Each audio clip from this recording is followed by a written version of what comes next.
আরে কত মানুষের দেখছো মরণ,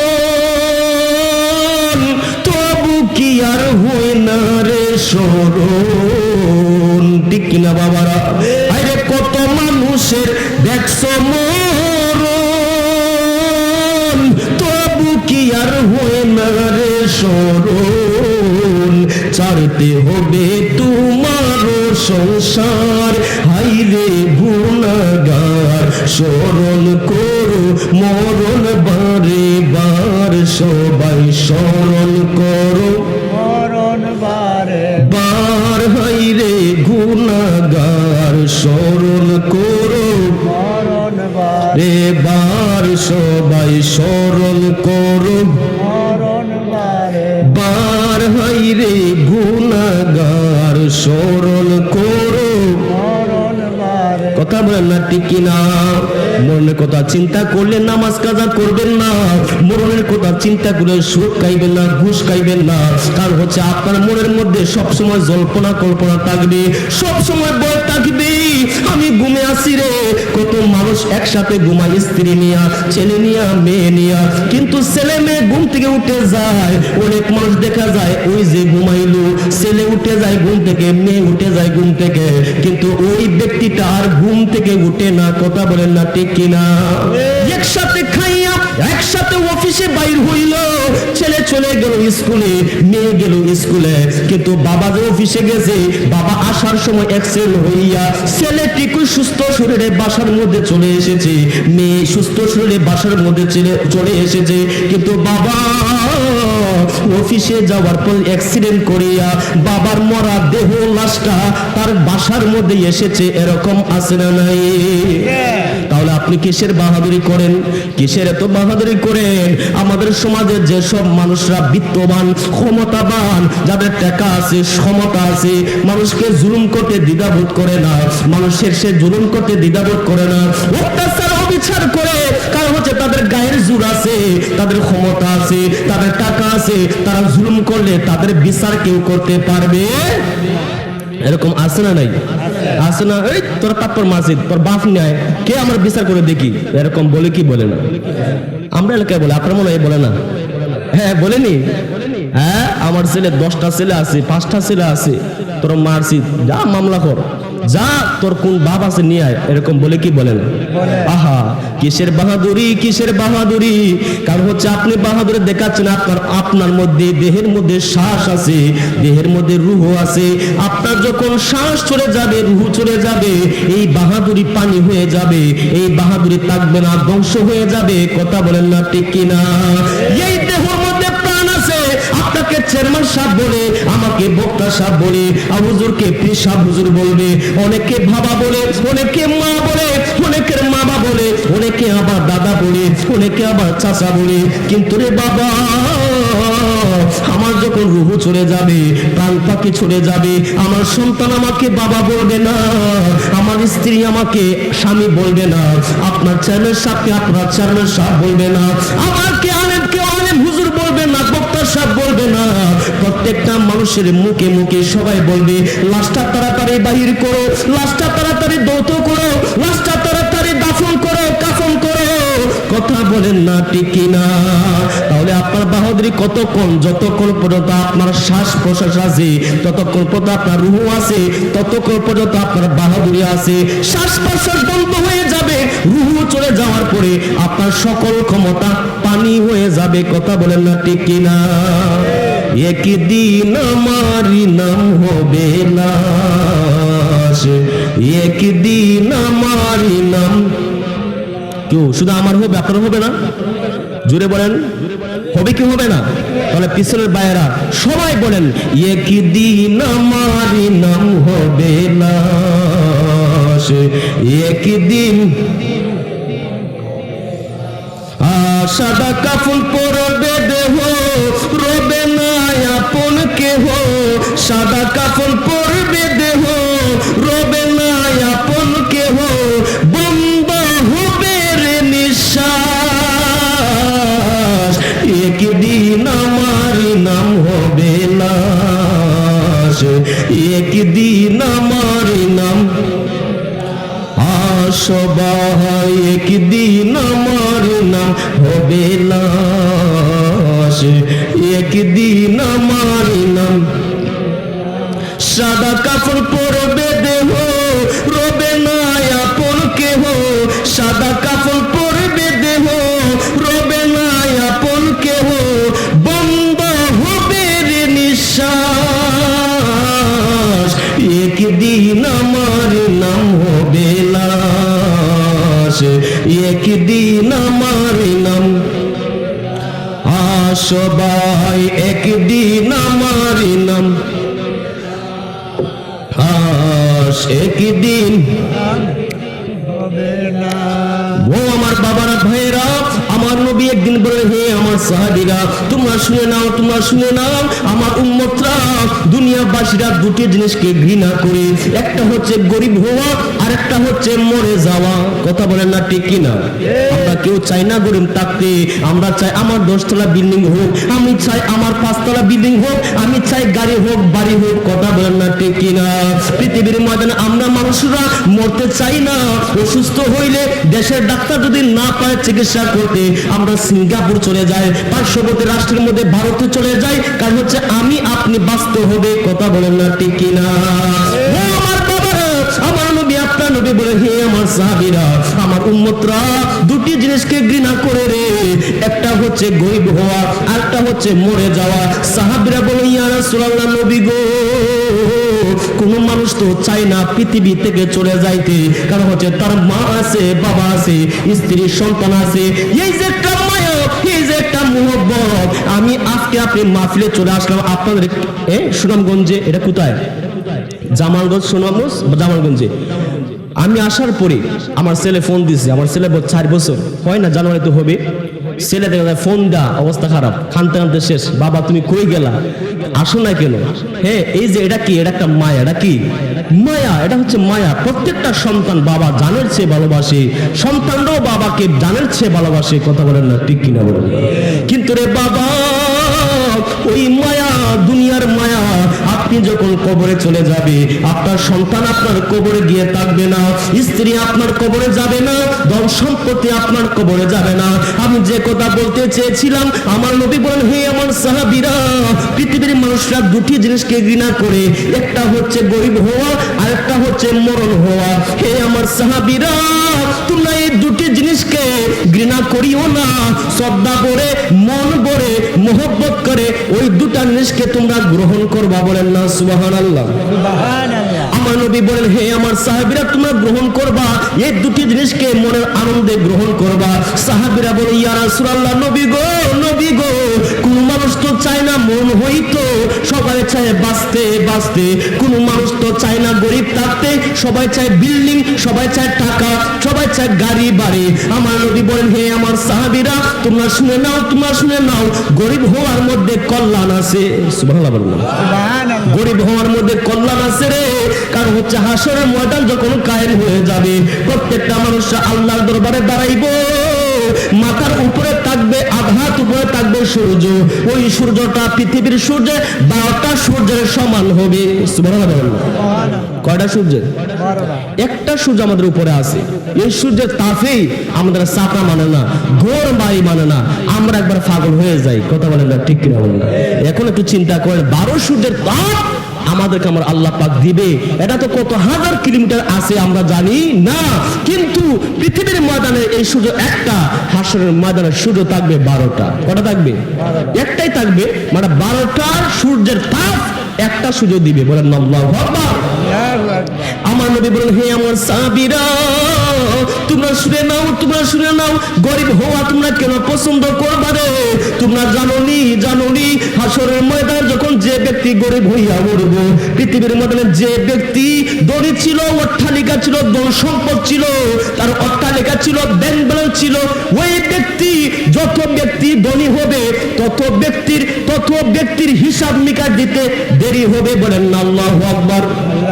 আর ওই দিকে যে ব্যক্তি পৃথিবীর ময়দানে রিক্সা ড্রাইভার ছিল, পৃথিবীর ময়দানে সুইপার ছিল, পৃথিবীর ময়দানে সিএনজি চালাইতো, পৃথিবীর ময়দানে খেত কামার করতো, যে ব্যক্তি সাধারণভাবে জীবন যাপন করত, তার 10তলা বিল্ডিং ছিল না, তার 10টা ছেলে ছিল না, তার বাহাদুরি ছিল না, ওই ব্যক্তির বেশি হিসাব দেওয়া লাগবে না।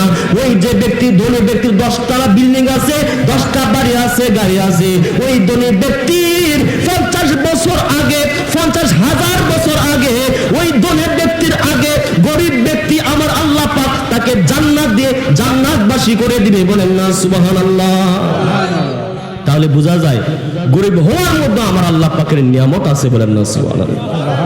সেজন্য গরিব হয়েছেন যে যারা, তারা কষ্ট নিবেন না। দুনিয়াতে মনে রাখবেন আমার আল্লাহ পাক আমাদেরকে পাঠাইছেন দুটি পরীক্ষা দেওয়ার জন্য। কয়টা পরীক্ষা দেওয়ার জন্য? জুড়ে বলেন কয়টা? দুইটা। একটা হচ্ছে সবরের পরীক্ষা, একটা হচ্ছে শুকরের পরীক্ষা। বলেন না সুবহানাল্লাহ।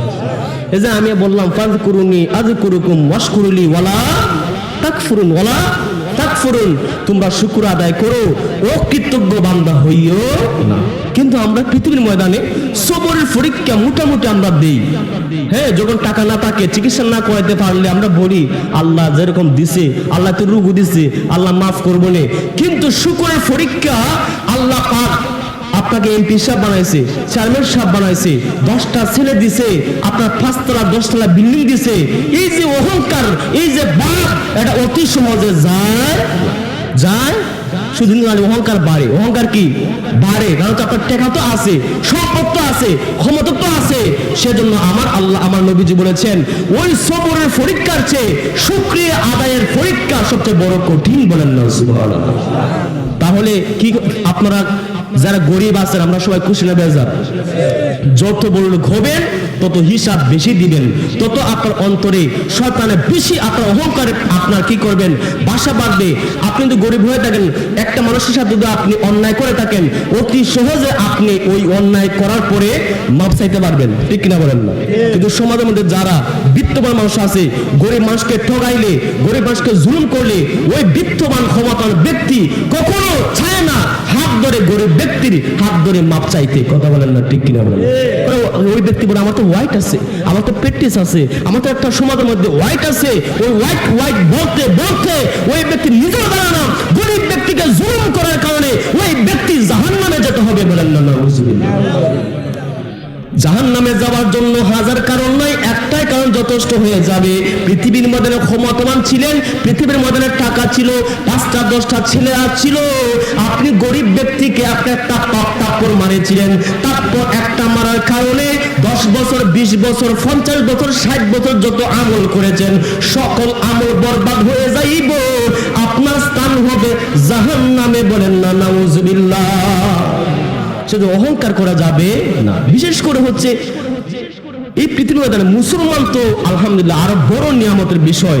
যার ঈমান আছে ওই ব্যক্তি কি মুসলমান, যাদের ঈমান নাই তারা বেঈমান। কিন্তু মনে রাখতে হবে হিন্দু বলেন, খ্রিস্টান বলেন, বৌদ্ধ বলেন, ইহুদি নাসরা বলেন, সবাই কিন্তু এক আল্লাহ পাকের সৃষ্টি। সবাই আমরা মানুষ, আল্লাহর কি বান্দা। আমরা আল্লাহ কি বান্দা। হিন্দু ব্যক্তি দে ওই ব্যক্তি হিন্দু হয়েছে, তাকে মারবেন, তাকে জুলুম করবেন, তার প্রতি অবিচার করবেন, এটা ইসলামে কখনো সাপোর্ট করে। আহা, ইসলাম হলো শান্তির ধর্ম, আছে সুবিচার, অন্য ধর্মের প্রতি কবুল করে না অবিচার। ইসলাম হলো শান্তির ধর্ম, আছে সুবিচার, অন্য ধর্মের প্রতি কবুল করে না অবিচার। মিলে মিশে থাকার কথা গিয়েছেন নবী বলে, তোমার কেন জ্বলে রে বন্ধু, তোমার কেন জ্বলে। কথা বলেন না? ঠিক কিনা? অনেক মানুষ মিলে মহব্বত করে চলা এটা পছন্দ করে, বাই বাই চলতো মিশে মিলেমিশে মহব্বত করে পার্শ্ববর্তীর গরিব মানুষ এটা সহ্য হয়। একটা গরিব মানুষ ধনী হয়ে গেছে, একটা গরিব বাবার সন্তান কি হয়েছে, ডাক্তার হয়ে গেছে, আলেম হয়ে গেছে, পার্শ্ববর্তী ঘরের মানুষের ঘুম নাই।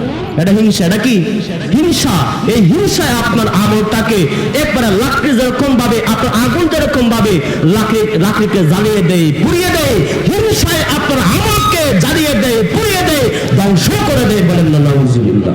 সেজন্য আপনি মুসলমান, কখনো অপর ভাইকে হিংসা করা যাবে, অহংকার করা যাবে। সবাই যেন আল্লাহ পাক আমাদের সবাইকে হেদায়েত দান করে। সবাই আল্লাহুম্মা আমিন। আল্লাহুম্মা সাল্লি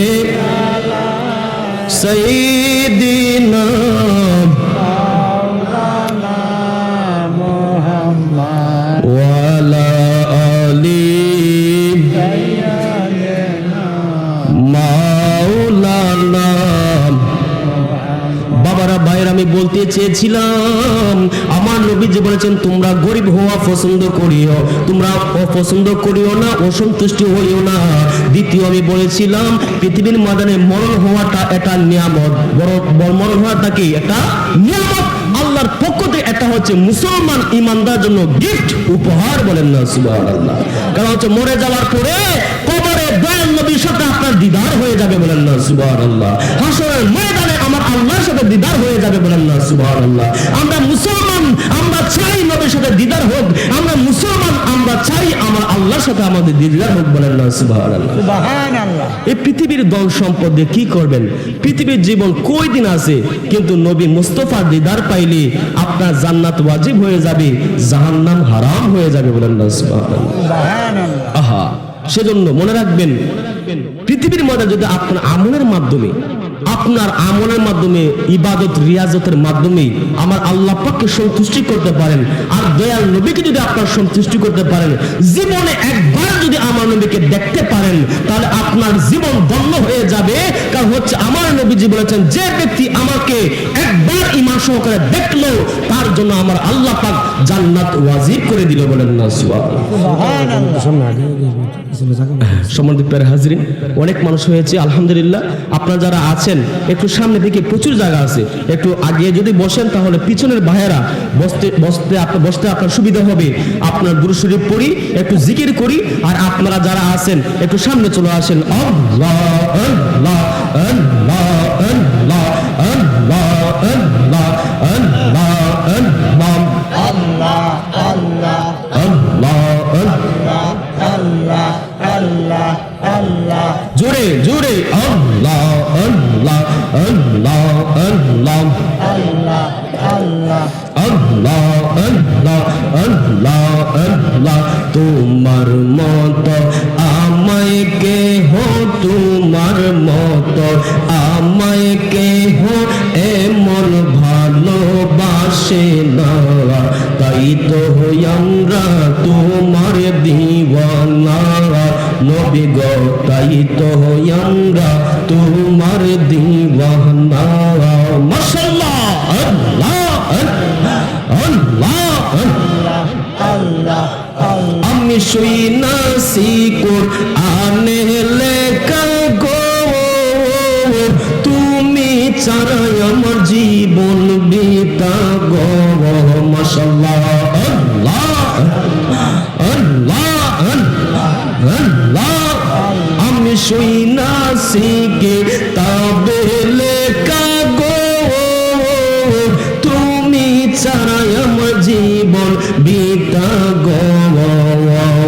তুমি খুশি না হইলে, তুমি খুশি না হইলে আমার আল্লাহ খুশি হইবে না, তাই তো আমরা তোমার দিওয়ানা। নবী গো, তাই তো আমরা আল্লাহ আল্লাহ বানা। নবী গো, তাই তো আমরা তোমার দিওয়ানা। মাশাআল্লাহ। আল্লাহ আল্লাহ আল্লাহ আল্লাহ আল্লাহ আল্লাহ আল্লাহ আল্লাহ আল্লাহ। লা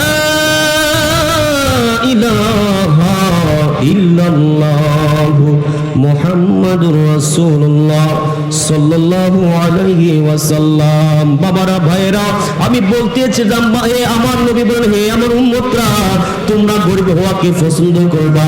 যদি মরণ হয়ে যায়, মরণকে তোমরা পাইয়া আল্লাহ পাকের নিয়ামত মনে করবা। মরণ যখন আজরাইল আসবে, তোমরা অসন্তুষ্ট হইও না। আজরাইলকে বলবা তাড়াতাড়ি জান নিতে। কারণ হচ্ছে যে ব্যক্তি ইমানদার, ওই ব্যক্তির কাছে যখন আজরাইল আসে, যখন জান কবজ করার আগে, জান কবজ করার আগে কিতাব প্রমাণ করে আমার নবী বলেছেন, ওই ইমানদারকে দেখায়। ওই ইমানদারের স্থান কোথায়? জান্নাতে। জান্নাতে। জান্নাত যখন দেখে ইমানদার, তখন ইমানদার বলে, আজরাইল তাড়াতাড়ি আমার জান কবজ করে নে, আমি জান্নাতে চলে যাব। বলেন না সুবহানাল্লাহ। আহা, জান্নাত দেখলে আর দুনিয়ার কথা মনে থাকে না। বলেন না সুবহানাল্লাহ। আর যে ব্যক্তি বেঈমান মুনাফিক, নামাজ পড়ে না, রোজা রাখে না, হালাল খায় না, হারাম খায়, ঘুষ খায়, সুদ খায়, কিতাবে এসে প্রমাণ করে রে বাবা, ওই ব্যক্তির জান যখন আজরাইল এনে তাকে দেখায়, ওই কবরে আযাব হবে জাহান্নাম, জাহান্নাম। ওই ব্যক্তি বলে, আজরাইল আমি তোমাকে টাকা দিব, আমাকে সুযোগ দাও নামাজ পড়ার জন্য। আজরাইল বলে, না, নো চান্স, নো চান্স, তোমাকে আজকাল সুযোগ দেওয়া যাবে না। ওই আজরাইল তার জান কবজ করতে আজরাইলের কত কষ্ট হয়, তার দেহ থেকে জান বের হইতে কষ্ট হয়। বলেন না নাউজুবিল্লাহ। ওই ব্যক্তির জান কিভাবে বাহির হয় জানেন? গীতা প্রমাণ করে, একটা বকরি বা খাসিকে, জীবন্ত বকরিকে একটা মানুষ যখন আপনার তার চামড়া তার শরীর থেকে চুলায়, যেরকম ভাবে একটা খাসি বা বকরি কষ্ট পায়, তেমনি ভাবে বেনামাজি ব্যক্তির মরণটা এত কষ্ট হবে। বলেন আল্লাহু আকবার। তার নামাজ পড়া দরকার আছে না নাই? জুড়ে নামাজ পড়া দরকার আছে না নাই? আজকে থেকে তওবা করেন, ওয়াদা করেন, আজকে থেকে আর নামাজ ছাড়বো। কারণ হচ্ছে অনেক মানুষ মনে করে নামাজ পড়ুমনে, নামাজ পড়ুমনে, এই যে আসার সময় ঘুমায় আর ফজর কোন দিকে যায় তার আর মনে থাকে না। কিন্তু মনে রাখবেন, আসার সময় আপনি ঘুমানোর পরে আপনার ফজর চলে গেল, কিন্তু মনে রাখবেন এমনও হতে পারে আপনার জোহরের নামাজের সময় আপনার জানাজা হয়ে যেতে পারে। কথা বলেন না, ঠিক কিনা বলেন? এমন হয় কি হয় না? আরে কেমন করে ঘুমাও তুমি, কেমন করে ঘুমাও তুমি, ফজর করে কাজা, এমন তো হতে পারে জোহরে জানাজা তোমার, এমন তো হতে পারে জোহরে জানাজা। ঠিক না বাবা? আরে কেমন করে ঘুমাও তুমি, কেমন করে ঘুমাও তুমি, ফজর করে কাজা, এমন তো হতে পারে জোহরে জানাজা তোমার, এমন তো হতে পারে জোহরে জানাজা। কথা বলেন না, ঠিক কিনা? যাই হোক, এটা মনে রাখবেন যে আমি মরে যেতে হবে, এটাই চিরন্তন সত্য। কথা বলেন না, ঠিক কিনা বলেন না? পৃথিবীর মধ্যে আস্তিক আছে, নাস্তিক আছে। কি আছে? আস্তিক যারা আমরা আল্লাহকে মানি, নাস্তিক মানে যারা আল্লাহকেই মানে না। বলেন নাউজুবিল্লাহ। এরকম মানুষ আল্লাহর দুনিয়াতে আছে। কিন্তু মনে রাখবেন, আমরা অনেকেই, আমাদের ইহুদি আছে, নাসারা আছে, খ্রিস্টান আছে, হিন্দু আছে, আমরা অনেকেই নামাজ নিয়ে মতো পার্থক্য আছে। নামাজ পড়ি না, নবীকে আমরা মানি না, আল্লাহকেও মানি না, আমরা হজ জায়গাতে অনেকেই মানি, অনেকেই মানি না। কিন্তু মরণ যে হবে, আস্তিক নাস্তিক, ইহুদি নাসারা, হিন্দু খ্রিস্টান সবাই মানে একটা বিষয় আকীদা সহিহ, একটা বিষয় ঐক্যমত যে সবাইকে দুনিয়া ছাড়িয়া কবরে যত চলে যেতে হবে। কথা বলেন না, ঠিক কিনা বলেন না? আহা, এই পৃথিবী যেমন আছে তেমনি পড়ে রবে, সুন্দর এই পৃথিবী ছেড়ে চলে যেতে হবে রে মন, চলে যেতে হবে। কথা বলেন না, ঠিক কিনা? আহা, অনেক শান বলতেছি, অনেক মানে কথার ফাঁকে ফাঁকে বলতেছি, কারণ হচ্ছে আপনাদের মনোযোগ আকর্ষণ করার জন্য। আপনাদের কষ্ট হচ্ছে, সকলে বলবেন নাকি আবার হুজুরে গান গায়ে গেছে? হ্যাঁ, বলবেন নি? বললে এখনই বলেন। এগুলা বললে কি আপনার কোন মহিলার কথা মনে হয়? মাইন্ড করেন না, আমি যে শানগুলো বলতেছি এগুলা বললে কি আপনার কোনো মহিলার কথা মনে হয়, জি না। খারাপ কোনো কিছু মনে উদয় হয়, জি না। কি মনে হয়, আল্লাহ রাসূলের কথা মনে হয়, ঠিক কিনা বলেন না? অন্তরে মরণের ভয়ে জাগে, কথা বলেন না, ঠিক কিনা বলেন না? তাহলে বুঝতে হবে যেই শানে যেই গানে আল্লাহ রাসূলের কথা স্মরণ হয় ওই গান গাওয়া জায়েজ, কথা বলেন না, ঠিক কিনা বলেন না? যেই গান শুনলে মহিলার কথা স্মরণ হয়, অন্তরে কুমন্ত্রণা চলে আসে, ওই গান শোনা, গান বলা হারাম হারাম হারাম, ঠিক কিনা বলেন না? আহা, অনেকই মানুষে গজল বললো, নাত রাসূল পড়লো, সহ্য হয় না বলে গান গায়। এটা হচ্ছে আপনার মূর্খতা। কারণ হচ্ছে আমার নবীজির মসজিদের নবীর মধ্যে মিম্বর ছিল দুইটা। কয়টা ছিল আপনার মসজিদে? কয়টা? জোরে বলেন কয়টা? একটা। কি করে হুজুরে এটা থেকে কি করে? খুতবা দেয়। কি দেয়? খুতবা দেয়। কিন্তু আমার নবীজির মসজিদের মধ্যে মিম্বর ছিল দুইটা। একটার মধ্যে নবী মুস্তাফা দাঁড়িয়ে খুতবা দিত, অন্য মিম্বরে হাসান বিন সাবিত আমার নবীর সাহাবী দাঁড়িয়ে দাঁড়িয়ে আমার নবীর প্রশংসা করত, নাত রাসূল পাঠ করত। বলেন না সুবহানাল্লাহ। তাহলে যদি হুজুরের শানে, নবীর শানে নাচ গাইলে গান গাওয়া হয়, তাহলে ফতোয়া কার উপরে পড়ে? কার উপরে? হাসান বিন সাবিত নবীর সাহাবীদের উপর পড়ে। আর যে হাসান বিন সাবিত নবীর শান বর্ণনা করেছে ওই খুতবার মধ্যে বসিয়া, ওই মিম্বরে বসিয়া, আর শুনেছেন সকল সাহাবে কেরামগণ, শুধু সাহাবে কেরাম নয় আমার নবী পর্যন্ত শুনেছেন। বলেন না সুবহানাল্লাহ। তাহলে নাত রাসূল পাঠ করে হাসান বিন সাবিতের সুন্নাত, আর নাত রাসূল শোনা আমার নবীর সুন্নাত। বলেন না সুবহানাল্লাহ। সেজন্য নবীর শান বললে আমাদের ঈমান বেড়ে যায়। কারণ হচ্ছে নবীজির মুস্তাফার প্রেম হচ্ছে আমাদের ঈমান, আমাদের নাজাতের উসিলা। বলেন না সুবহানাল্লাহ। নবীজি ঈমান শুনো তাহার শান সবাই, নবীজি ঈমান শুনো তাহার। রাস্তা দিয়া নূরের নবী করতেন চলমান, রাস্তা দিয়া দয়াল নবী করতেন চলমান। মেঘমালা এসে নবীকে ছায়া কত দান, সবাই নবী জি ঈমান শুনো তাহার শান বাবা, নবী জি ঈমান শুনো তাহার শান। কথা বলেন না, ঠিক কিনা? আমার নবীজি নিজে বলেছেন, লা ইউমিনু আহাদুকুম হাত্তা আকুনা হাব্বা ইলাইহি মিন ওয়ালিদিহি ওয়া ওয়ালাদিহি ওয়ান নাসি আজমাইন। সুবহানাল্লাহ। আমার নবীজি বলে, আমার উম্মতরা তোমরা শুধু নামাজি হলে হবে না, তোমরা শুধু রোজাদার হলে হবে না, তোমরা যদি ইমানদার হতে চাও, ইমানদার হতে চাও, ইমানদারের নাম হচ্ছে মুসলমান। ইমানদার হতে হলে নামাজ পড়ে শুধু হবে না, আমি নবীকে তোমাদের জানে চেয়ে, তোমাদের পরিবারের মানুষ থেকে, এমনকি পৃথিবীর সকল মানুষ থেকে যতক্ষণ পর্যন্ত আমি নবীকে না ভালোবাসবারে ততক্ষণ পর্যন্ত তুমি ইমানদার হতে পারবা না। বলেন না সুবহানাল্লাহ। সকল কিছুর চেয়ে নবীকে ভালোবাসার নাম হচ্ছে ইমানদার। বলেন না সুবহানাল্লাহ। বাবারা বাইরে আমি বলতে চেয়েছিলাম, আমার নবী বলেন, হে আমার সাহাবীরা, তোমরা মরণকে তোমরা গ্রহণ করবা, হাসি মুখে গ্রহণ করবা। কারণ হচ্ছে বাবা, পৃথিবীর ময়দানে যে যত বেশি বাঁচে তত অন্যায় করে, জুলুম করে, গুনাহ করে। কথা বলেন না, ঠিক কিনা? দুনিয়ার ময়দানে এখন বর্তমানে যে যুগ, আগের মা বোনরা সকালে ঘুমতে উঠিয়া কি করতো? কোরআন তেলাওয়াত করতো। মামুনরা আছে না কি গানে? হ্যাঁ, আরে শুনলে তো উপায় নাই। আজ আগামী বছর হইব, জানা দরকার নাই। হ্যাঁ, তাই তারা বলতে হবে আল হাক্কু মুররুন, হক কথা কি তিতা, হক কথা কি তিতা। আমার মা বোনরা, আমার মা চাচিরা দেখছি সকালবেলা ঘুম থেকে উঠে ফজরের নামাজ পড়ে পড়ে তারা কোরআন তেলাওয়াত করতো, বাড়ির মধ্যে গুনগুনি আওয়াজ হইতো। বলেন না সুবহানাল্লাহ। আমার মা আমাকে কোরআন শরীফ সকালে পড়ার জন্য মারছে পর্যন্ত। কি করছে? মারছে, ঘুম থেকে তুলছে, বাইরে তুলছে, তো নামাজ পড়ে কোরআন শরীফ পড়াই লাগছে। বলেন না মারহাবা। এমন মার সন্তান আমি। সেজন্য আমার আল্লাহ আমাকে আলেম হিসেবে আপনাদের মধ্যে আসার তৌফিক দান করেছেন। বলেন না আলহামদুলিল্লাহ। একটা কথা মনে রাখবেন, গাছ ভালো হলে ফল ভালো হয়, ঠিক কিনা বলেন না?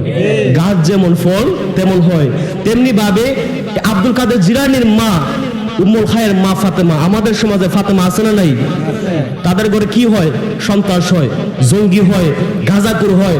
তাদের ঘরে আব্দুল কাদের জিলানী হয় না। তাহলে বুঝতে হবে শুধু নামে শুধু নাম রাখলে হবে না, কাজ করতে হবে, কথা বলেন না, ঠিক কিনা বলেন না? আব্দুল কাদের জিলানীর মার ইতিহাস প্রমাণ করে আব্দুল কাদের জিলানীর বাবা সারা আর নানা সারা ওনাকে আর জীবনে কোনো পারপোজ ওনাকে দেখে নাই, বলেন না সুবহানাল্লাহ। আর আমাদের গ্রামের এলাকার ফাতেমা রাস্তায় না বাড়ইলে উনাদের পেটের ভাত হজম হয়। তাহলে আপনাদের ঘরে কি আব্দুল কাদের জিলানী বার হইব না? আমি যে কথা বলতেছিলাম সে কথা হচ্ছে রে বাবা, দুনিয়ার ময়দানে যে ব্যক্তি হায়াত বেশি পায় ওই ব্যক্তি বদ আমল বেশি করে, গুনাহ বেশি করে। সেজন্য আমার নবী বলে, হে আমার উম্মতরা, পৃথিবীর ময়দানে যদি তোমাদের মরণ চলে আসে তোমরা বিরক্ত হইও না। হে দুনিয়ার মানুষরা, হে সন্তানরা, হে স্বামী সন্তানরা, তোমাদেরকে শুনে দাও, শুনে নাও, তোমাদের মা বোনরা, তোমাদের স্বামী যদি মারা যায় অসন্তুষ্ট হইও না। কারণ হচ্ছে আমরা মারা যাওয়ার পর একটা দোয়া পড়ি, ইন্না লিল্লাহি ওয়া ইন্না ইলাইহি, আল্লাহর পক্ষ থেকে এসেছে, আল্লাহর পক্ষে উনি কি চলে গেছে, ঠিক কিনা বলেন না? সেজন্য বাবা আমরা এই দোয়া করি, কারণ হচ্ছে আল্লাহ পাক দিয়েছে, আল্লাহ পাক নিয়েছে, কথা বলেন না, ঠিক কিনা? এখানের মধ্যে ডাক্তারের কোনো বাহাদুরি নাই, এখানের মধ্যে টাকার কোনো ক্ষমতা নাই।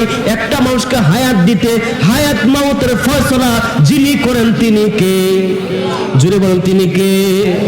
আল্লাহ তাআলার ফয়সালা আমরা মানতে হবে। আল্লাহ তাআলার ফয়সালা মানার নাম হচ্ছে তাকদীর। সুবহানাল্লাহ। এর নাম কি?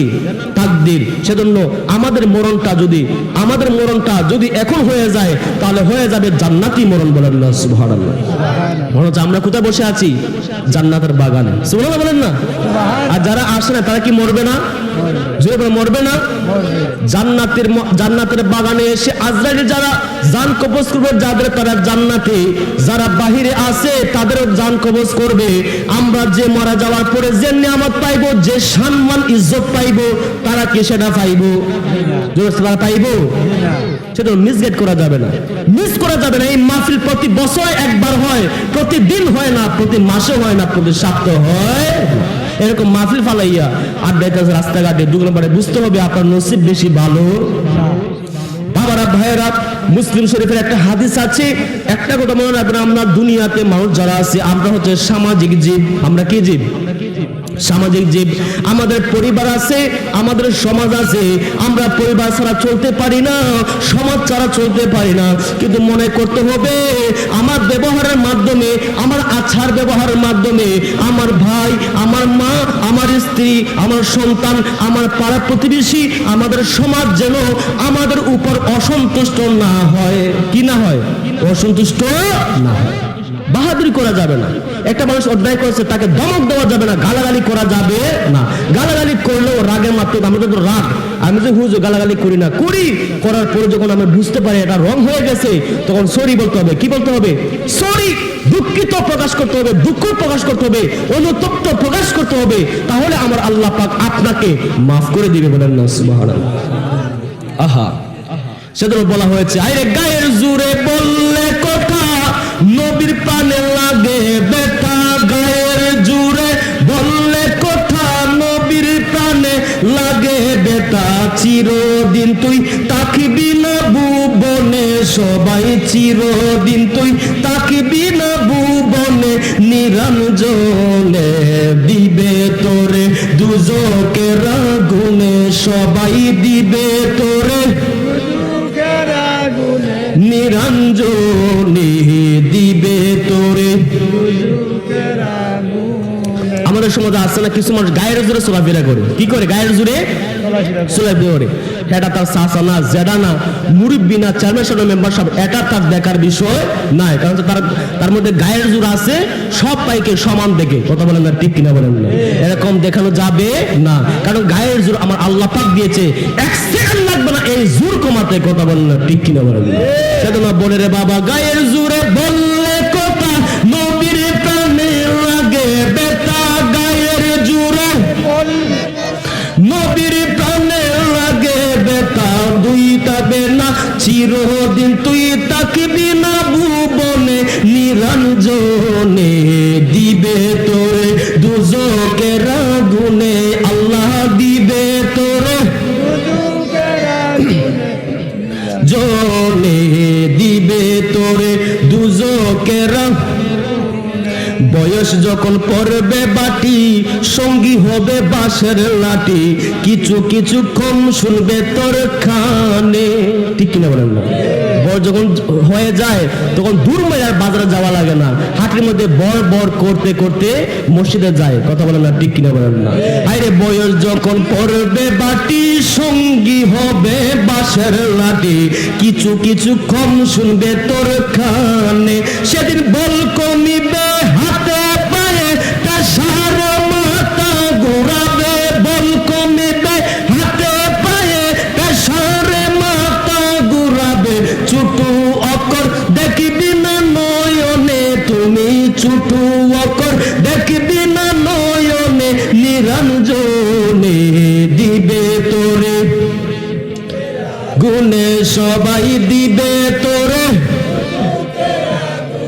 নিরঞ্জনে দিবে তোরে।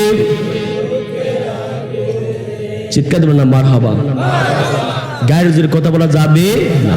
আমি যে কথা বলতে চেয়েছিলাম রে বাবা, আমরা সামাজিক মানুষ, আমাদেরকে পরিবার নিয়ে চলতে হয়, সমাজ নিয়ে চলতে হয়। আমার নবী বলে ওই ব্যক্তি হচ্ছে আমার উম্মত, ওই ব্যক্তি হচ্ছে আমার খাঁটি উম্মত, যে উম্মতরা বড়দেরকে সম্মান করে, ছোটদেরকে স্নেহ করে। বলেন না সুবহানাল্লাহ? আমরা বড়দেরকে সম্মান করতে চাই কি চাই না? বড়রা কারা? বাবা, মা, চাচা, জেঠা, উস্তাদ, চেয়ারম্যান, মেম্বার সাহেব। কথা বলেন না? ঠিক কিনা বলেন না? তারা হচ্ছে সম্মান পাওয়ার যোগ্য, সম্মান পাওয়ার অধিকার রাখে। কথা বলেন না? ঠিক কিনা বলেন না? আর স্নেহ করবেন আপনার বয়সে যারা জুনিয়র ছোট ভাই ভাতিজা, তাদেরকে শুধু ধমক দিবেন না, শাসন করবেন না। মাঝে মাঝে তাদের নিয়ে একসাথে বসিয়া আপনি আপেল খাইবেন, আঙ্গুর খাইবেন, একসাথে বসিয়া খানা খাইবেন, তখন আপনার জন্য তার অন্তরে আমার আল্লাহ পাক ভালোবাসা, শ্রদ্ধা বাড়িয়ে দিবে। বলেন না সুবহানাল্লাহ? ভালোবাসা দেই, ভালোবাসা নিতে হয়। ঠিক কিনা বলেন না? ভালোবাসার মাধ্যমেই ভালোবাসা পাবেন, ভালোবাসা দিলেই সম্মান পাবেন। ঠিক কিনা বলেন না? আর শুধু টাকা হওয়ার পরে শুধু মানুষকে হিংসা করেন, ছোট মনে করেন, আপনি কখনো মানুষ আপনাকে অন্তর থেকে কখনো সম্মান করবে না। মনে রাখবেন, আমাদের সমাজে দুই প্রকার সম্মান দেওয়া হয়। কত প্রকার? একটা হচ্ছে মুখে মুখে, এটা কি? আরে যদি আপনার সমাজে মনে কিছু মানুষ আছে, যদি সালাম না দেন তাহলে আপনার সমস্যা হয়ে যাবে। আছে না নাই? যদি সম্মান না দেন সমস্যা হয়ে যাবে। আর কিছু মানুষকে মন থেকে উনি চায় না সম্মান দিতে, তারপরে আপনার মন চায় ওনাকে সম্মান দিতে। বলেন না সুবহানাল্লাহ? এটা কি সম্মান? এটা হচ্ছে মহব্বতের সম্মান। অন্তর থেকে আপনি আমাকে, অনেক মানুষে হাত দিয়া দেয় কিন্তু অন্তর থেকে দোয়া আসে না, অনেক মানুষে হাত দিয়েও দেয় না, বলে না, তারপরে অন্তর থেকে কেমন জানি তাদের জন্য দোয়া চলে আসে। বলেন না সুবহানাল্লাহ? এরকম আছে না নাই? এরকম মানুষের মন জয় করেন, দেখবেন মরে যাওয়ার পরেও 100 বছর পরেও আপনার কথা মানুষ স্মরণ করবে। বলেন না সুবহানাল্লাহ? আমরা এরকম চাই কি চাই না? আমার নবীজি বলেছেন, লা ইয়ারহামুল্লাহু মান লা ইয়ারহামুন নাস। যে ব্যক্তি মানুষকে ভালোবাসে না, ওই ব্যক্তিকে আমার আল্লাহও ভালোবাসে না। আল্লাহ ভালোবাসে না। হিন্দু হোক, খ্রিস্টান হোক, বৌদ্ধ হোক, ইহুদি হোক, নাসারা হোক, তাকে ভালোবাসতে হবে। কারণ ওই ব্যক্তি হচ্ছে আল্লাহর বান্দা, আল্লাহর বান্দা। ওই ব্যক্তি হিন্দু হইলে কি হয়েছে? ওই ব্যক্তিকে আপনি ভালোবাসা মর্যাদা দিতে হবে, কারণ ওই ব্যক্তি হচ্ছে আল্লাহর বান্দা। আর মুসলমান ভাইকে তো কখনো ঘৃণা করা যাবে না, কারণ হচ্ছে এটা হচ্ছে আমার আত্মার সম্পর্ক, ইমানি সম্পর্ক। আমি যেরকম ভাবে আমি চাই আমি ভালো থাকতে, সুস্থ থাকতে, সম্মান পাইতে, আমি চাইবো আমার মুসলমান ভাইকে এরকম সম্মান দিতে। কথা বলেন না? ঠিক কিনা বলেন না? আমি চাই সম্মান থাকতে, আর আমার মুসলমান ভাইকে অপমান করতে যদি আমি চাই, তাহলে আপনার ইমানের সমস্যা হয়ে যাবে, আপনার মুসলমানের সমস্যা হয়ে যাবে। কথা বলেন না? ঠিক কিনা বলেন না? সেজন্য ভ্রাতৃত্ব বন্ধন মজবুত করতে হবে। আমাদের মধ্যে এই ফতুয়া, আমাদের মধ্যে এই দলাদলি, এই হানাহানির কারণেই সারা বিশ্বের মধ্যে মুসলমানরা মার কাটছে। কথা বলেন না? ঠিক কিনা বলেন না? আমরা ঐক্যবদ্ধ হতে হবে, তাহলে সারা বিশ্বের মুসলমান, সারা বিশ্বের যারা ইহুদি নাসারা খ্রিস্টানরা যারা মুসলমানকে নিয়ে ষড়যন্ত্র করছে, তাদের সকল ষড়যন্ত্র একবারে বিনাশ হয়ে যাবে। কথা বলেন না? ঠিক কিনা বলেন না? আল্লাহুম্মা সাল্লি সাইয়্যিদিনা মুহাম্মদ ওয়া আলা মাওলানা। বাবারা, ভাইয়েরা, আমার আমার নবী আপনার নবী যে মুসলিম শরীফের হাদিস হচ্ছে আমার নবীর পাশ দিয়ে একবার একটা জানাজা গেল কি গেল একটা জানাজা গেল জানাজা যাওয়ার পরে সাহাবীরা এসে বলল ইয়া রাসূলুল্লাহ নবী গো তার সমাজের মানুষরা তার মহল্লার মানুষরা বলতেছে ওই ব্যক্তি খুব নামাজি ছিল ওই ব্যক্তির ব্যবহার খুব ভালো ছিল ভদ্র ছিল নম্র ছিল বড়দেরকে সম্মান করত ছোটদেরকে স্নেহ করত হারাম খাইতো না হালাল খাইতো বলেন না সুবহানাল্লাহ আমার নবী তিনবার বললেন ওয়াজাবাত ওয়াজাবাত ওয়াজাবাত সুবহানাল্লাহ বলেন ওয়াজাবাত তো হচ্ছে হুজুর ওয়াজিব হওয়া কি হওয়া ওয়াজিব হয়ে যাওয়া বলেন না সুবহানাল্লাহ ওয়াজিব অর্থ কি ওয়াজিব হয়ে গেছে কি হয়ে গেছে ওয়াজিব হয়ে গেছে দ্বিতীয় জানাজা গেল সাহাবীরা বলে ইয়া রাসূলুল্লাহ নবী গো তার সমাজের মানুষ বলতেছে ওই ব্যক্তির চরিত্র ঠিক ছিল না চরিত্র ঠিক ছিল না চরিত্রের মধ্যে সমস্যা ছিল নামাজ পড়তো না সুদ খাইতো ঘুষ খাইতো মানুষকে জুলুম করতো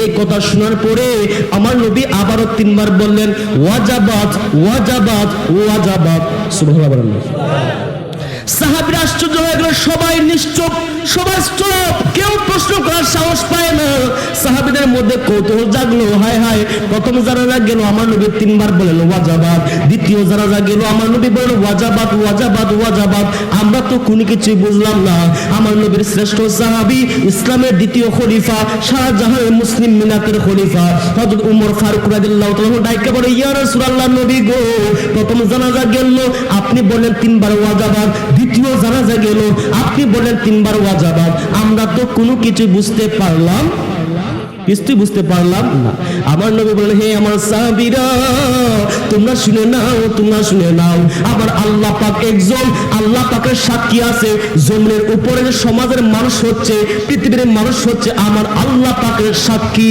বলেন না সুবহানাল্লাহ প্রথম জানাজা গেল ওই ব্যক্তির সমাজের মানুষরা সাক্ষী দিচ্ছে ওই ব্যক্তির ব্যবহার খুব ভালো ছিল ওই ব্যক্তি নম্র ছিল ভদ্র ছিল আদব কায়দা ভালো ছিল নামাজে ছিল হালাল খাইতো সুদ খাইতো না ঘুষ খাইতো না মানুষের সাথে বেয়াদবি করতো না মানুষকে জুলুম করতো না অত্যাচার করতো না অবিচার করতো না ওই ব্যক্তি সুন্দরভাবে জীবন যাপন করার কারণে সবাইকে সম্মান দেওয়ার কারণে ভালোবাসা দেওয়ার কারণে হালাল হারাম বাছাই করে খাওয়ার কারণে সুন্দরভাবে ইসলামী জিন্দেগি করার কারণে সমাজের মানুষ সবাই বলে ওই ব্যক্তি ভালো মানুষ ছিল ওই ব্যক্তি মানুষ ভালো মানুষ ছিল ওই ব্যক্তি যখন সমাজের মানুষরা সাক্ষী দিল ওই ব্যক্তি মানুষ ভালো ছিল আমার আল্লাহ পাক ওই ব্যক্তির জন্য আল্লাহ পাকের জান্নাত ওয়াজিব করে দিল বলেন না সুবহানাল্লাহ আহা কার সাক্ষী দুনিয়ার মানুষের সাক্ষী শোনার পরে সাক্ষী জানার পরে ওই ব্যক্তির জন্য আমার আল্লাহ পাক জান্নাত ওয়াজিব করে দিয়েছে বলেন না সুবহানাল্লাহ দ্বিতীয় ব্যক্তির জানাজা গেল আমার নবী বলেন হে আমার সাহাবীরা ওই ব্যক্তির কমের মানুষরা সমাজের মানুষরা বলল ওই ব্যক্তির চরিত্র ভালো ছিল না ক্যারেক্টার লস কি লস ক্যারেক্টার লস একটা ইংলিশে একটা কথা আছে wealth is lost nothing loss মানে সম্পদ হারাইলে কোনো কিছু হারায় না health is loss something loss স্বাস্থ্য হারাইলে কিছুটা হারানো হয় but character is lost everything loss চরিত্র হারাইলে সব কিছু হারিয়ে যায় কথা বলেন না ঠিক কিনা বলেন চরিত্র হারাইলে সব কিছু হারিয়ে যায় মানে হচ্ছে টাকা যদি আপনার হারিয়ে যায় একবার এখন টাকা নাই পরে আপনার টাকা আইব এখন সম্পদ নাই পরে আপনি বড় হওয়ার আপনার কি আছে আশা আছে পরে বড় হওয়ার অপশন আছে আপনার স্বাস্থ্য এখন ভালো না অসুস্থ আপনার ভালো হওয়ার আশা আছে ভালো হওয়ার আশা রাখে চরিত্র যখন একবার কালি পড়ে যায় যখন আপনার জন্য একবার চুর যখন হয়ে যান সমাজের মধ্যে আপনার বিষয়ে সবাই সজাগ আপনি চুর ছিলেন আপনি যদি সুদ খেয়ে যান সমাজের মানুষ সবাই জানে আপনি সুদখোর পৃথিবীর মানুষ সবাই জানে আপনি জুলুমকারী জালিম তাহলে আপনি যত বড়ই পরে নামাজি হন না কেন মানুষ আপনাকে চুর বলবে মানুষ মরে যাওয়ার পর আপনাকে বাটপার বলবে পরে আপনাকে সুদখোর বলবে ঘুষখোর বলবে জালিম বলবে কথা বলেন না ঠিক কিনা বলেন না নিজের চরিত্র ঠিক করতে হবে নিজের চরিত্র কি করতে হবে ঠিক করতে হবে যেটা আমার চরিত্রের মধ্যে কালো দাগ লাগে মানুষ মারা যাওয়ার পরে আমাকে যেন না বলি আমি সুদখোর আমি সুদখোর ছিলাম আমি ঘুষখোর ছিলাম মানুষকে অযথা মানুষকে জুলুম করতাম অবিচার করতাম টাকা খাইয়া মানুষের বিচার করতাম কথা বলেন না ঠিক কিনা বলেন না এমন সর্দার আছে না নাই 100 টাকা দিলে বিচার শেষ অন্যদিকে হয়ে যায় বোঝা যায় ওই সর্দারের ইমানের দাম মাত্র 100 টাকা আছে না নাই যেমন আছে না নাই অনেক সব আছে এক কাপ চা খাইলই শেষ এক কাপ কি চা খাইলে তার ইমান শেষ। চাচা ঠিক আছে ভাতিজা, গিয়া দেখা যায় বিচার উল্টো হয়ে গেছে, ঠিক কিনা বলেন না? এরকম সদর আসলে নাই, সব রাগ করতেছেন সব জায়গাতে আসলে নাই। কিন্তু বাবা মনে করতে হবে ইমান একটা অমূল্য সম্পদ, সেটা টাকা দিয়ে কিনা যায় না, টাকা সম্পদ দিয়ে কিনা যায় না। আপনি যখন কবরে যাওয়া হবে, কবরে যাওয়ার পরে আপনার কবরে যখন ফিটা শুরু হয়ে যাবে, বাদাম শুরু হয়ে যাবে, চেয়ারম্যান সাহেব, মেম্বার সাহেব, বাতিজা ভাই, আপনার কবরে কেউ যাবে না। কারণ হচ্ছে কবর বলে, হে দুনিয়াবাসীরা, আমি হলাম আনা বাইতুল ওয়াহদা, আমি হলাম একাকিত্ব ঘর। তোমরা যখন আমার কবরে আসবা, তোমাদের বন্ধু নিয়ে কবরে আসিও। বলেন না সুবহানাল্লাহ। কবর কি বলে? আমি হলাম কি? একাকিত্ব ঘর, মানে এখানে বন্ধু নাই, বান্ধব নাই। কথা বলেন না, ঠিক কিনা? বন্ধু নাই রে, বান্ধব নাই রে, আল্লাহ যে জায়গায় সেই জায়গার বন্ধু গনবী মুস্তাফায়ে আল্লাহ হুম্মা সাল্লাল্লাহু মুহাম্মাদ ওয়া আলা সাইয়্যিদিনা মুহাম্মদ। সম্বন্ধে প্যারা হাজির, আমি যে কথা বলতেছিলাম সে কথা হচ্ছে, ওই আমার নবী বললেন, প্রথম যে ব্যক্তি জানাজা গেছে ওই ব্যক্তির বিষয়ে তার সমাজের মানুষরা সাক্ষী দিচ্ছে, ওই ব্যক্তির ব্যবহারে মানুষ সন্তুষ্ট, ওই ব্যক্তি মানুষকে জুলুম করতো না, টাকা খাইয়া বিচার করতো না, সুদ খাইতো না, ঘুষ খাইতো না, যার জন্য ওই ব্যক্তিকে আমরা আল্লাহ পাক জান্নাতবাসী হিসেবে কবুল করেছেন, জান্নাত তার জন্য ওয়াজিব করে দিয়েছেন। বলেন না সুবহানাল্লাহ। আর দ্বিতীয় জানাজা গেছিল, ওই ব্যক্তি সুদ খাইতো, ঘুষ খাইতো, মানুষের অবিচার করতো, জুলুম করতো, যার জন্য ওই ব্যক্তি মারা যাওয়ার পরপরই আমার আল্লাহ পাক ওই ব্যক্তির জন্য জাহান্নাম রেডি করে রেখেছেন, ওয়াজিব করে রেখেছেন। বলেন নাউজুবিল্লাহ। এখন কথা হচ্ছে রে বাবা, দুনিয়ার ময়দানে যা করেন না কেন বুঝতে হবে মরণ আমাদের কাছে অতি নিকটে। কথা বলেন না, ঠিক কিনা? আমরা পৃথিবীর ময়দানে কখন মারা যাব? আমি যে আপনাদের মাহফিলে এসেছি, আমাদের বাড়ি, আমার বাড়ি হবিগঞ্জ, কিন্তু হবিগঞ্জে আবার যাব কি যাব না, হবিগঞ্জ যাওয়ার ক্ষমতা এটা আমার কাছে নাই। আল্লাহ চাইলে আমি হবিগঞ্জ যেতে পারবো। কথা বলেন না, ঠিক কিনা? আল্লাহ যদি এমন করে আমার রাস্তার মধ্যে সমস্যা হয়ে যায়, তাহলে আর বাড়িতে যাওয়ার সুযোগ, বাড়িতে যাওয়ার কি, এখান থেকে স্টেজ থেকে যাওয়ার কোনো সুযোগ। এটা যদি মনে করেন তাহলে মনটা নরম হয়ে যাবে। কবরের কথা চিন্তা করবেন, মরণের কথা চিন্তা করবেন। এই পৃথিবীর ময়দানে এসেছেন একা, যেতে হবে একা। পৃথিবীর ময়দানে সুখ শান্তিতে থাকার কারণে আমরা 12 ঘন্টা ডিউটি করার পরে অনেক মানুষ 14 ঘন্টা 15 ঘন্টা ডিউটি করে, ওভার ডিউটি করে, কি করে না?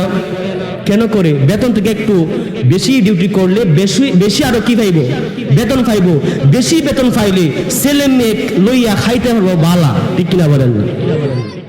তেমনি রে বাবা, আপনি যখন পৃথিবীর ময়দানে জীবন যাপন করবা, আপনি বুঝতে হবে পৃথিবীর ময়দানে জীবন যাপন করতে হলে ব্যাংক ব্যালেন্সের দরকার, গাড়ি বাড়ি দরকার আছে। কিন্তু কবরে এমন একটি জায়গা, বন্ধু নাই, বান্ধব নাই। পৃথিবীতে থাকতে আপনার টাকা প্রয়োজন আছে, সম্পদের প্রয়োজন আছে, অসুস্থ হইলে চিকিৎসার প্রয়োজন আছে। কিন্তু রে বাবা, আপনি বুঝতে হবে কবরে যাওয়ার পরেও আপনার ব্যাংক ব্যালেন্স দরকার আছে। কথা বলেন না, ঠিক কিনা? একটু চিন্তা করেন না, দুনিয়াতেই টাকা ছাড়া চলা যায়, সম্পদ ছাড়া চলা যায়, কিন্তু কবরে যাওয়ার পরে খালি হাতে গেলে হইব? দুনিয়াতে একটা জীবন, কবরের মধ্যে আর একটা জীবন। কবরের জীবন কি? একটা জীবন। দুনিয়ার মধ্যে টাকা পয়সা না হলে চলা যায় না। আর কবরের জীবন আপনার আমল ছাড়া কবরের জীবন চলা যায়। দুনিয়া বুঝেন, আপনি যখন ব্যবসা করে সারাদিন রাত্রে দোকান লাগাইয়া, শাটার লাগাইয়া, আপনি কি বলেন? শাটার না দরজা না কি? শাটার না, শাটার লাগাইয়া একা একা হিসাব করে, ক্যালকুলেটর নিয়ে আছে কয় টাকা বাকি গেছে, কয় টাকা আপনার আইছে, ক্যাশ কতটুকু হইছে, কত বাকি গেছে, এরকম কি করে ক্যালকুলেটর টিপায় কি করে হিসাব করে। কিন্তু পরকালে যাইবো যে কিনা যাইবো, এই টেনশন তার মাথার মধ্যে। আপনার মধ্যে ভুক আর কোনো কিছু না। আমার নবীজি বলেছেন তোমাদের মধ্যে ওই ব্যক্তি জ্ঞানী, ওই ব্যক্তি জ্ঞানী যে ব্যক্তি কলমের গুতায় মানুষকে ঠকায়, ওই ব্যক্তি জ্ঞানী নয়। যে ব্যক্তি জোরে মানুষের সম্পদ অপহরণ করে, মানুষের সম্পদ দখল করে, বাটপারে সিরারি করে, মানুষের সম্পদ অপহরণ করে, চুরি করে, ওই ব্যক্তি জ্ঞানী নয়। ওই ব্যক্তি জ্ঞানী যে ব্যক্তি সমাজ নিয়ে চলাফেরা করে, ব্যবসা করে, চাকরি করে, কিন্তু তার মাথার মধ্যে কবরের কথা আছে, হাসরের চিন্তা আছে। বলেন না সুবহানাল্লাহ। চেয়ারম্যান সাহেব চেয়ারম্যান করতেছে কিন্তু নামাজও ঠিক আছে, ঠিক কিনা বলেন না? উনি হচ্ছে জ্ঞানী মানুষ, প্রকৃত জ্ঞানী। আর অনেক চেয়ারম্যান আছে চেয়ারম্যানগিরি ফাইয়া, নামাজ কই, হালাল কই, হারাম কই, এগুলার কোনো খবর নাই। তাহলে আপনার এই যে আপনাকে আমার আল্লাহ পাক তো নিয়ামত দান করেছেন, 10টা ছেলে দিছে আমার আল্লাহ পাক, এটা বড় নিয়ামত। বলেন না সুবহানাল্লাহ। 10টা যার ছেলে আছে ওই ব্যক্তির দায়িত্ব কর্তব্য হচ্ছে 5 ওয়াক্ত নামাজ শুধু নয়, তাহাজ্জুদ নামাজের পর পরে আপনার এক্সট্রা 4 রাকাত আমার আল্লাহ পাকে সিজদা দেওয়া তার জন্য দায়িত্ব কর্তব্য। বলেন না সুবহানাল্লাহ। কারণ এটা হচ্ছে সন্তান হচ্ছে অমূল্য সম্পদ। সম্পদ কি? অমূল্য সম্পদ। টাকা দিয়ে সন্তান আনা যায় না। আমি যে কথা বলতেছিলাম সে কথা হচ্ছে রে বাবা, দুনিয়াতে চলবেন, মানুষকে জুলুম করা যাবে না, অবিশ্বাস করা যাবে না।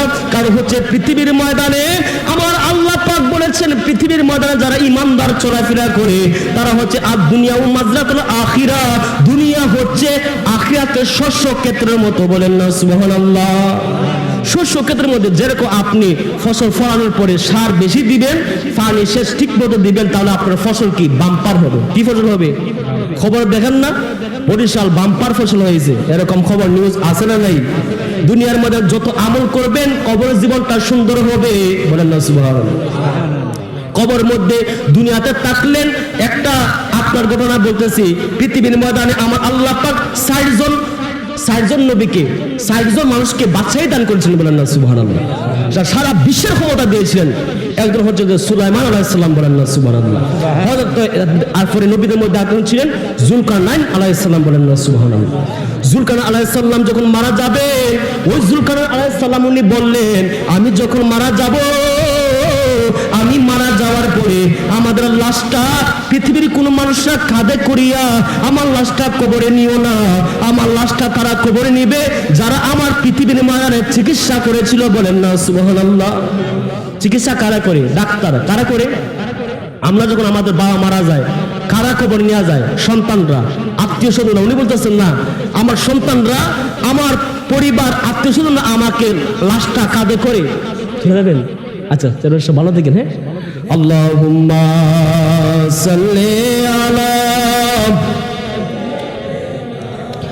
মাওলানা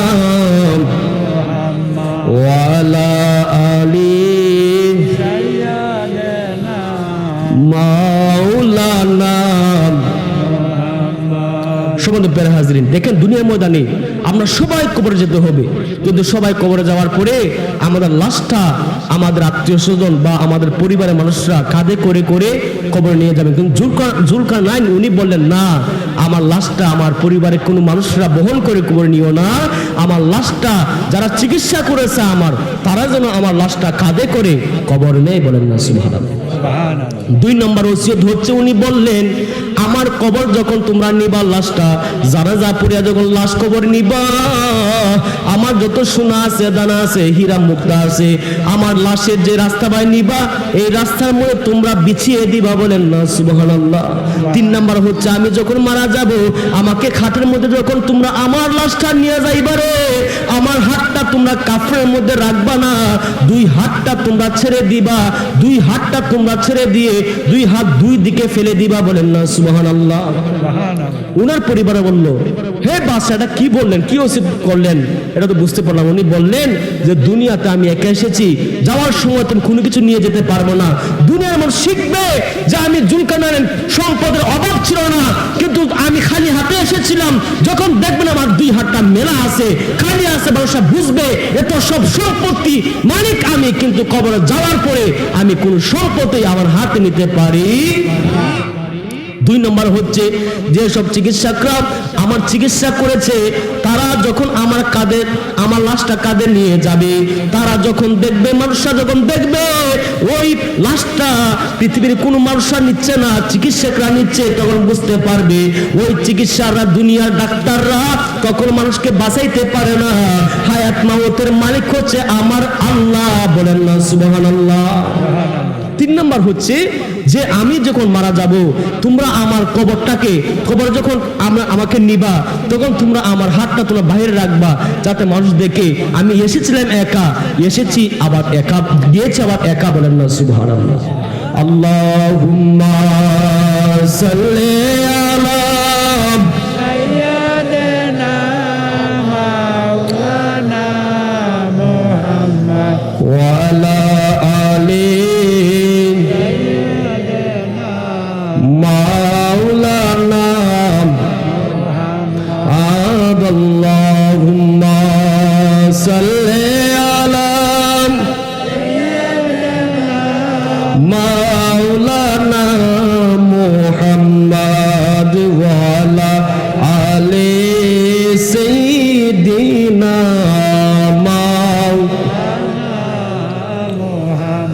এই পৃথিবী হলো যত মানুষ এসেছে, কোন মানুষ কোনো কিছু নিয়ে কবরে যেতে পারে, আমরাও কোনো কিছু নিয়ে কবরে যাওয়ার সুযোগ। তাহলে দুনিয়াদানি করে যাবে না। দুনিয়ার জন্য, টাকার জন্য, সম্পদের জন্য কত সুদ খাইছেন, ঘুষ খাইছেন, কত মানুষের সম্পদ আপনার আত্মঘাতী করেছেন, এগুলো হিসাব করলে মাথার মধ্যে ঘুম আসার কথা। একটা উদাহরণ রাখবেন, হাদিস শরীফে এসেছে, এক গজ যদি আপনি কোন মানুষের সম্পদ আপনি চুরি করেন বা দখল করেন, তাহলে এই যে আপনার এক হাত সম্পদ, এক হাত জায়গা, এটার নিচে আপনার 7 জমিন আছে। কয় জমিন আছে? 7 জমিন আছে। এই 7 জমিনের বোঝা, 7 জমিনের মাটি, 7 জমিনকে আমার আল্লাহ পাক কি করবে? আপনার হাসরের ময়দানে ওই 7 জমিনের এক হাতের নিচে যতগুলো মাটি আছে, আপনার কত মন হইব জানেননি? আপনি জানেন কত সমান হবে?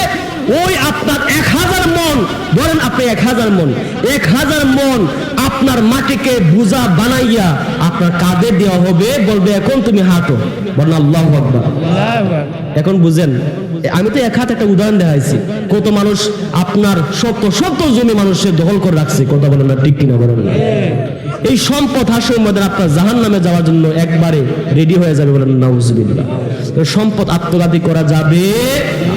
সেজন্য বাবা কবর বলে আমি হলাম একাকী নগর। নারায়ে তাকবীর, নারায়ে রিসালাত, আহলে সুন্নাত ওয়াল জামাত, প্রধান বক্তার আগমন, হযরত মাওলানা মুফতি আশরাফুল হক জয়নগরী সাহেবের আগমন, সুনামগঞ্জের পক্ষ থেকে, জামালগঞ্জের পক্ষ থেকে, চলো না মারহাবা। আল্লাহুম্মা সাল্লি আলা মাওলানা মুহাম্মদ ওয়া আলা আলি মাওলানা।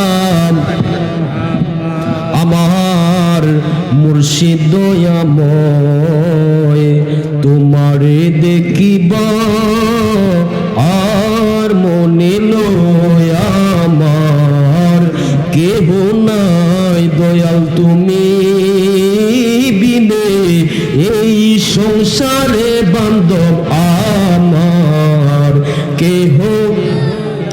আমি সুখে দুঃখে তোমার মুখ দেখিয়া শান্তি পাই আমার কেহ নাই দয়াল তুমি বিনে এই সংসারে বান্ধব আমার কেহ নাই দয়াল তুমি বিনে এই সংসারে বান্ধব আমার কেহ। আমি কুস্তে গিয়া আল্লাহ নবী সামনে পাইলাম শেখ ফরিদের ছবি গো আমি খুঁজতে গিয়া আল্লাহ নবী সামনে পাইলাম মুর্শিদের ছবি গো এখন বাঁচার চাও মরণ ভালো যদি তোমায় নাহি পাই আমার কেহ নাই দয়াল তুমি বিনে এই সংসারে দ্বন্দ্ব আমার দয়াল তুমি বিনে এই সংসারে বান্ধব আমার কেহ আমি তোমার নামের দুহাই দিয়া বাসাইলাম তরি আমি যদি ডুইবা গো মরি শেখ ফরিদ কলঙ্ক তোমারি আমি যদি ডুইবা গো মরি শেখ ফরিদ কলঙ্ক আমি তোমার নামের দুহাই দিয়া বাসাইলাম তরি আমি যদি ডুইবা গো মরি দয়াল কলঙ্ক তোমারে আমি যদি ডুইবা গো মরি দয়াল সবাই মারহাবা সমালোচকের হাজির আজকে মাহফিলের প্রধান আকর্ষণ প্রধান আলোচক আমাদের সামনে চলে এসেছেন আমি আর আপনাদেরকে কষ্ট দিব না আমি আপনাদের সামনে যাই আলোচনা করেছি আমি যেহেতু ছোট মানুষ আমার ভুল ত্রুটি হতে পারে আপনারা সবাই ক্ষমা সুন্দর দৃষ্টি দেখবেন আমার জন্য সবাই দোয়া করবেন আপনাদের সবার কাছে আমি দোয়া কামনা করছি বিশেষ করে আজকের মাহফিলের যিনি পীর মুর্শিদ সাইয়্যিদিনা মুর্শিদিনা খন্দকার মোহাম্মদ শেখ ফরিদ হুজুরকে কাছে দোয়া কামনা করে আপনাদের সকলের সুস্বাস্থ্য কামনা করে বিদায় নিচ্ছি। আসসালামু আলাইকুম ওয়া রাহমাতুল্লাহি ওয়া বারাকাতুহু।